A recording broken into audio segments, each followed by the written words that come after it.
aqui na LAA 2025 com o almirante Edgar, diretor-geral do material da Marinha, e vamos conversar com ele sobre séries de documentos que foram assinados durante essa feira e qual é o impacto que isso aí tem para a Marinha, para o ano atual e para os anos que vêm a seguir. Almirante, você pode começar a mostrar para a gente o que foi assinado e, principalmente, o que isso impacta nas necessidades da Marinha, nos programas da Marinha, nos objetivos da Marinha? Muito obrigado. Nós temos vários programas estratégicos da Marinha, temos um portfólio específico do setor do material, com as principais necessidades que nós temos, ou seja, são várias lacunas, né? Então, esses documentos que foram assinados durante a LAAD, o primeiro deles que nós observamos foi uma oportunidade que nós temos em relação à aquisição de navios com a Marinha Britânica, a Royal Navy, no caso de navios multipropósito, que tem uma capacidade muito grande para realizar diversos tipos de atividade.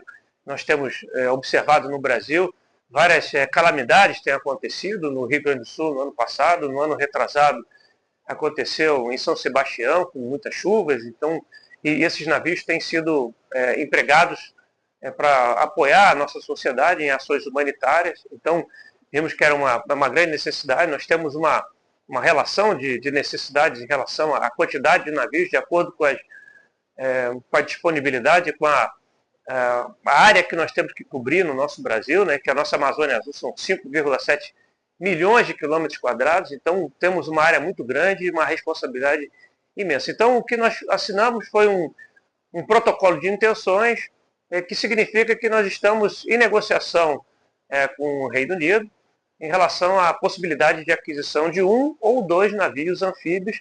Então, nós estamos prosseguindo na análise de como é que está a situação dos navios e vamos avaliar o custo-benefício, se vale a pena ou não a aquisição desse navio. Então, esse foi um dos documentos que nós assinamos. Outro documento que nós assinamos foi com a empresa Omnicis, a diretoria de sistemas de armas da Marinha, porque outra lacuna que nós temos é o desenvolvimento de um radar brasileiro para poder mobiliar os nossos navios de patrulha oceânica.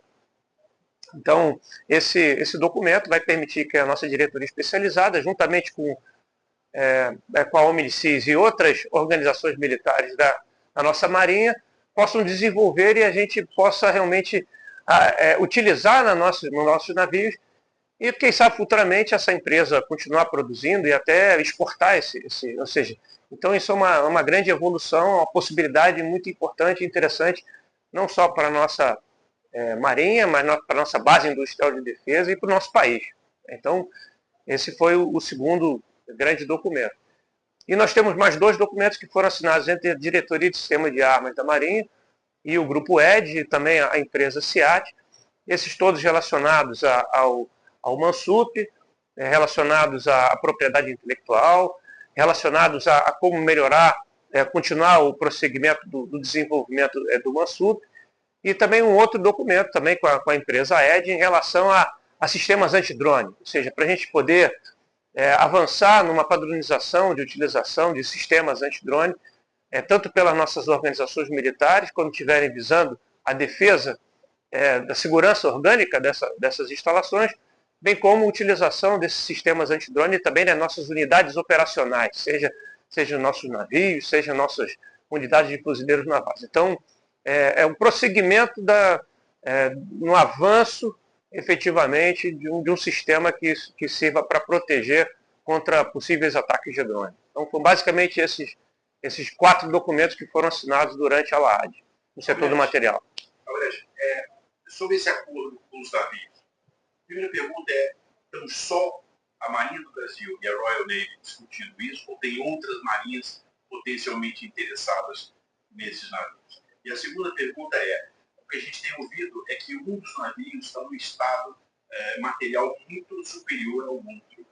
Então, qual é a ideia básica que está na cabeça de vocês? É ter os 2 navios e fazer as obras necessárias para os 2 ficarem operacionais, usar um como fonte de material de peça para manter o outro funcionando pleno? Qual é a ideia de vocês em relação a esse tipo de... O porque é um navio bastante grande, né? Em termos de tonelagem, ele é expressivo.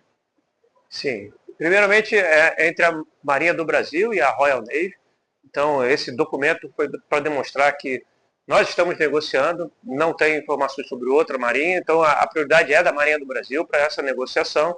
Então, como eu falei, nós ainda estamos em fase de negociação, de avaliação de como é que estão esses 2 meios, e nós vamos verificar como é que está a situação do preço de cada um deles e se vale a pena de acordo com a situação do material de cada navio. Como comentou, um deles recentemente foi feito um reparo de longa duração.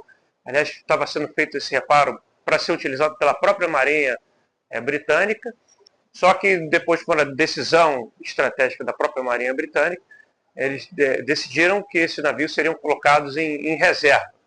Então, um navio, logicamente, que está em melhores condições do que o outro, mas nós vamos avaliar, não tenho muito mais informações para passar nesse momento em relação a essa situação, mas nós vamos fazer a melhor avaliação possível para que a gente tome a decisão mais acertada para a nossa Marinha e para o nosso país.